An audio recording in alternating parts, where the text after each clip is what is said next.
Hello everyone, welcome back to Selina's Corner.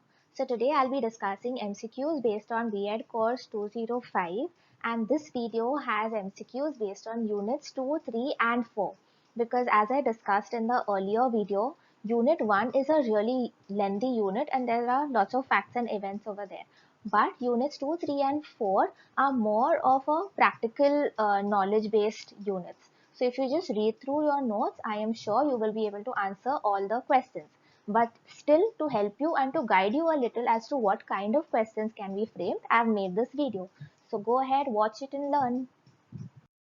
Let's begin. Question 31. The United Nations was formed on dash. Option A 24th October 1942, option B 19th December 1940, option C 19th December 1947 or D 24th October 1945.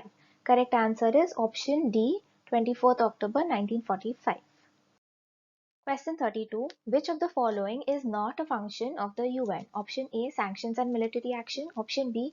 Arms and controlled disarmament. Option C. Peacekeeping, peacemaking and peace building. Option D. None of the above.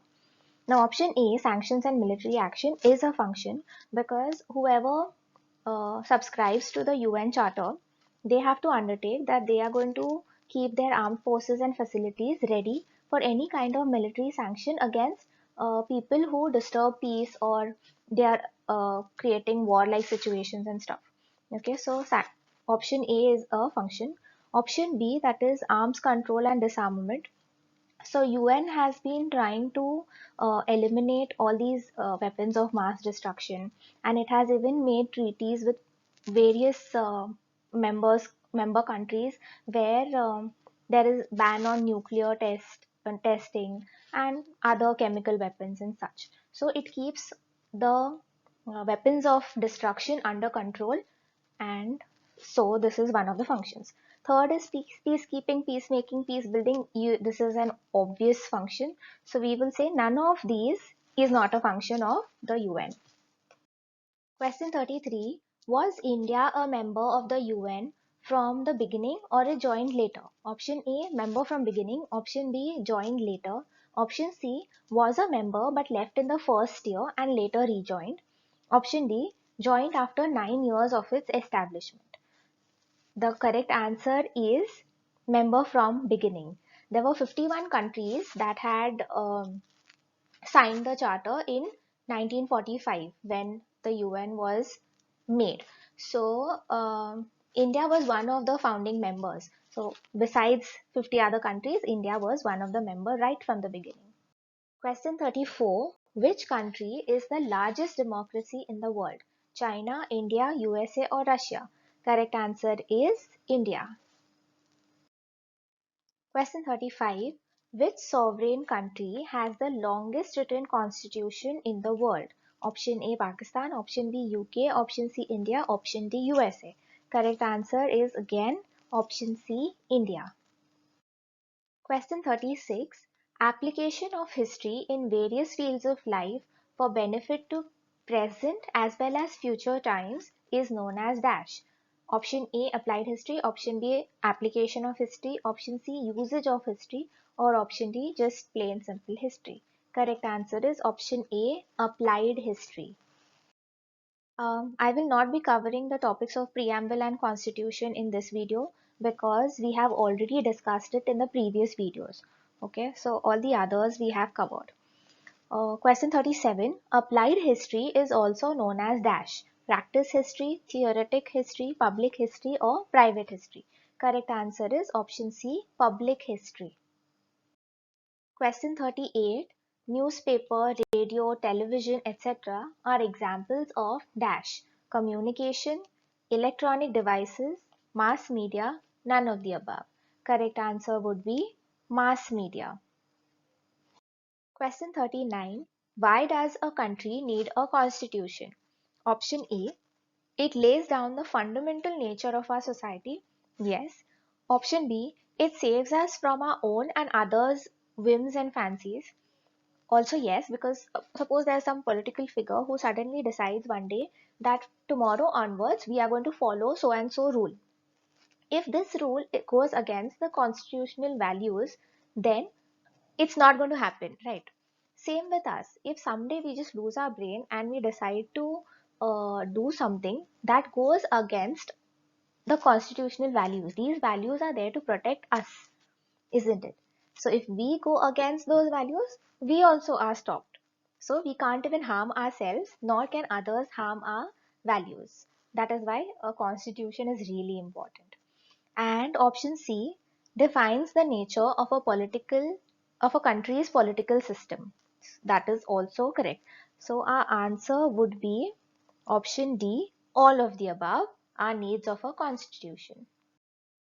Question 40. Which terms were incorporated in the preamble in the 42nd Amendment to the Constitution? Options are right in front of you. I will tell you the correct answer straight away. It is option B, socialist and secular, and unity and integrity of the nation. Question 41. When was curriculum cum methodology first introduced in India and by whom? Option A, in 1980 by Indian Education Society. Option B, in 1978 by NCTE.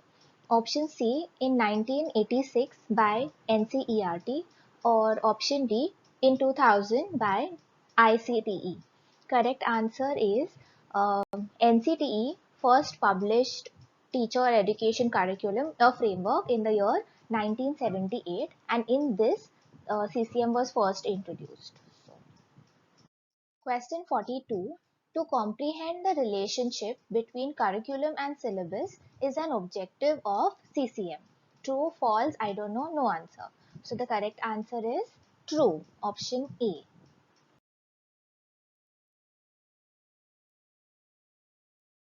Question 43. What are the objectives of a history curriculum? Option A. To provide children with experience to make them better citizens. Option B. To lead them to learn from history and solve future problems. Option C. Both options A and B. And option D. None of the above. So I think there's no explanation needed over here because it is pretty obvious that both options A and B are objectives of a history curriculum. Question 44. What is the pendulum method of teaching? Option A. Teaching that hypnotizes children into falling in love with history. Option B. Establishing and developing interest in history. Option C. Establishing connection of the past with the present. Option D. None of the above. Correct answer is option C. So just like the way a pendulum moves backward and forward, in this method, the teacher is expected to make a connection of the present times with the past times. What happens is the children are able to form an interrelation between what is happening now and what has already happened, and this not only creates an interest for them, this also they're able to better understand the concepts of what have already happened because they already know what is happening right now. Question 45. As a teacher, which principles of teaching would you not follow? Let's go point wise. Point 1. Abstract to concrete. So at least in the lower classes we won't be using this because it all depends on the mental age of the children. So if they don't know the concrete stuff, you cannot really expect them to understand anything abstract. So for history teaching we would go from concrete to abstract. Point 2. Chronological order. Yes, this is very important. Only then relationship can be made between the two events and they can understand it and create interest. So point 3, teaching aids. Also, yes, extremely important, teaching any subject, not just history. Point 4, introducing all dates and names. No, because not all dates and names are necessary. So, all the important ones, yes, just to form a link as to when what happened, but introducing all names are not necessary, not even dates. Next, time sense. Yes, time sense is important. So just as chronological order is important, so is time sense. And sixth one, unknown to known. No, again, just like abstract and concrete, we will not be using this because we need to follow known to unknown principle of teaching. So our correct answer would be 2, 3, 5. 2, 3, 5. Option B, points 2, 3 and 5. Question 46. Dash is an attempt to examine past events and combination of events that establish facts in order to arrive at conclusions concerning past events or present or even future events. Option A, history. Option B, historical science. Option C, historical research. Or option D, historical evidence. Correct answer is historical research. This is the research that lets us examine our past and all the events of the past and establish certain conclusions. Question 47. Why do we need historical research? Point A. To re-evaluate data currently held about the past. Option B. To find solutions to problems and predict future trends. Option C. Both A and B options. And option D. None of the above. Correct answer here is option C.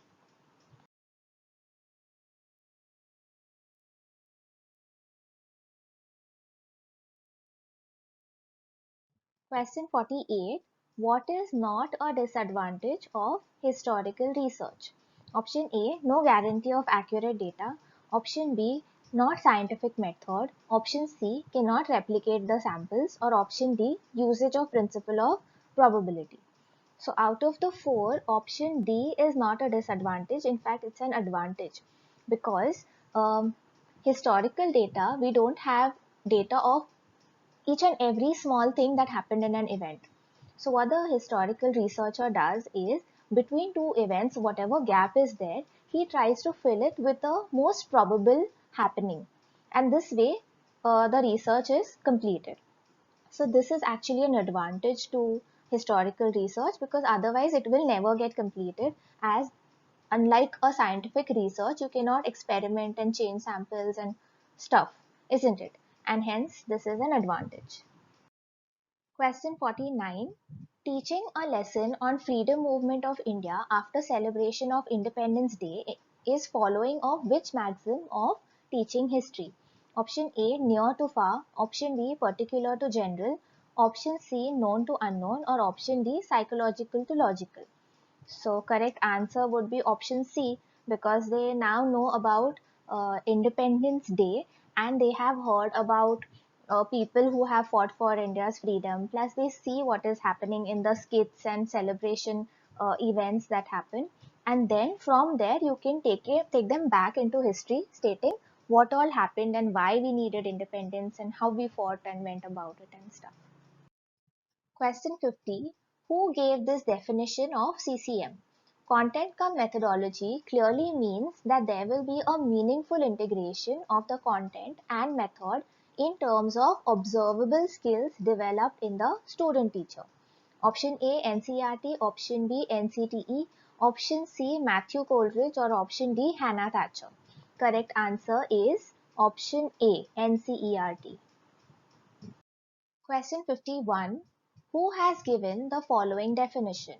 Planning is the thinking process, the organized foresight, the vision based on fact and experience that is required for intelligent action. Option A, Henry Fayol. Option B, Alford and Betty. Option C, Theo Heyman. Or option D, Coons and O'Donnell. Correct answer is option B, Alford and Betty. Question 52. Which of the following is not a characteristic of planning? Option A, goal-oriented. So yes, planning is goal-oriented because you think of all the objectives and goals that you need to teach the kids, and only then you plan out your lesson plan or unit plan, term plan, year plan, whatever it is. Option B, pervades managerial activities. Pervades in the sense, let me give you an example. So you spray a bit of perfume in a room, so the smell of the perfume pervades the air. Basically, you are able to smell the perfume throughout the room, isn't it? Same way, planning pervades managerial activities means it goes everywhere, from the highest level to the lowest level. The management, the principal, teachers, everybody needs to plan and they need to plan throughout. That is it. Option C, ease in administration. Now, this is not a characteristic of planning because you don't ever administer planning to anybody. Like, how do you administer it? You can execute a plan. Yes, you definitely need to execute it, but you cannot administer it. So that's our answer. And option D, that is continuous process, is very obvious. We do it every day in our teaching life. So You have planned something at the beginning of the year, and as the year goes by, you don't stick to it. If there are some changes happening in the surrounding, you definitely need to keep re-evaluating your plan and adding and adjusting your plan accordingly, isn't it? So that is also a characteristic. Question 53. Which philosophy of planning will be used in complex and uncertain environments? I'll first tell you the answer and then I'll go about explaining it. Answer is option B. So there are three philosophies of planning. The first one is satisfying philosophy. The objectives of this particular philosophy is attainable with easy efforts, like any effort you make and it is easily attainable. All the resources that you need to attain that is also available. So this philosophy is used in situations that are stable and certain. Okay. The second philosophy is optimizing philosophy.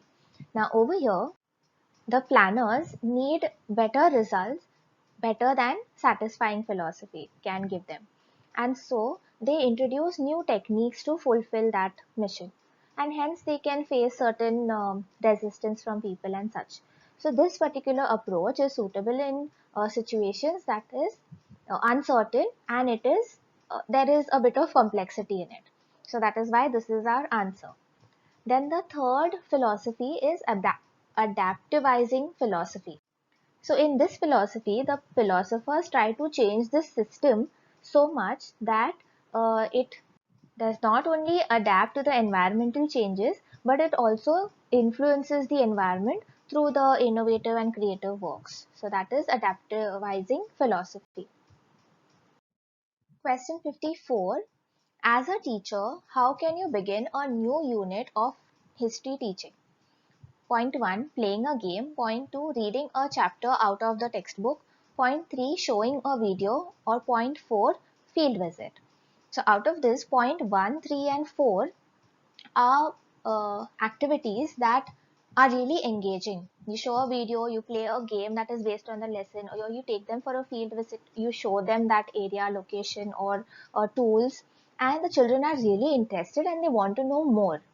But if you simply read a chapter out of the textbook as an introduction, they are going to be bored before you even begin. So I would say all the points except point 2 is efficient to begin a new history lesson with. But reading a chapter is the most inefficient method. Question 55. How is a unit test different from a full test? Option A, objectivity. Option B, scope of content area. Option C, reliability. Or option D, acceptability. So now the objectives of both the tests are going to be same. That is to test the learning of the student plus how much you've taught and how much they've understood and all that. Point C, reliability of the test is important, whether it's a unit test or a full test, it doesn't make a difference. Point C, that is acceptability, that is the test shouldn't be too difficult or too simple that the child doesn't accept it only. Okay, so it has to be proper. So our correct answer is point B, scope of content area. That means a unit test, the content area is limited. Only that particular unit the child is tested upon. A full test, the scope of content area is huge. The entire syllabus basically. So this is going to be our answer. Question 56. Put the steps in planning a unit test in order. So 6 steps have been given to us. Let's put them in order. The very first thing that you need to do will be draw a weightage design. So all the tabs, that is question wise weightage, objectives wise weightage, all of it. Second thing you will do is develop a blueprint of all the information. Okay. Third thing you need to do will be start framing questions based on the blueprint as well as the weighted scheme. Okay. Fourth, what you will do, arrange, yeah. Fourth you will do is assembling, arranging and editing the test. So you will put it in order in which you would like to administer it. Okay. The fifth point will be preparing a scoring key. Okay. And the last point is undertaking question-wise analysis of all the questions in the question paper. So now tell me which option is correct. Option number B.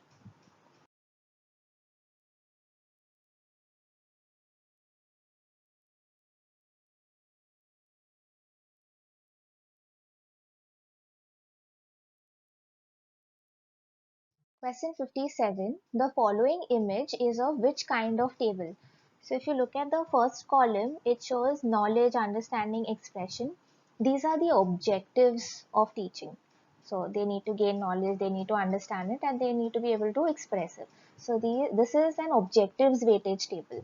Had they written stuff like essay type question or objectives or something like that, then it would be an question weightage table, isn't it? So this particular table is option B, objectives weightage table. Question 58. Which of the following is not a core element used in teaching of history? Option A, equality of sexes. Option B, inculcation of scientific temper. Option C, patriotism. Option D, protection of the environment. Spelling of environment is wrong, please forgive me.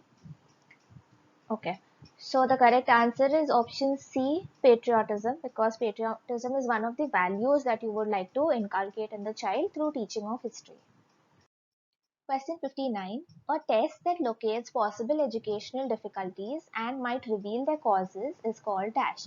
Option A, diagnostic. Option B, achievement. Option C, unit test. Option D, term end test. Now these test names are pretty self-explanatory. They tell what they do. So our correct answer is diagnostic tests. These tests diagnose the learning difficulties a child might be facing, and sometimes they even reveal that why that child is facing the problem that he is.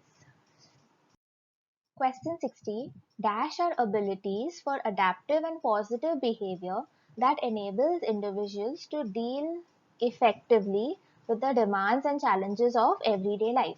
Option A, values. Option B, core elements. Option C, life skills. Or option D, remediation. Correct answer is life skills. These are required to deal with everyday demands, challenges, and so on. Thank you, people. That's it for today. I'm sorry I've clubbed 3 units together in this one video, but if you go through your notes, you will realize that it is basically theory of all the things that you normally do in your teaching career. So even if you just read through it and understand the concepts, I'm sure you will be able to answer any question based on these 3 units. So thank you, and please subscribe and like my video.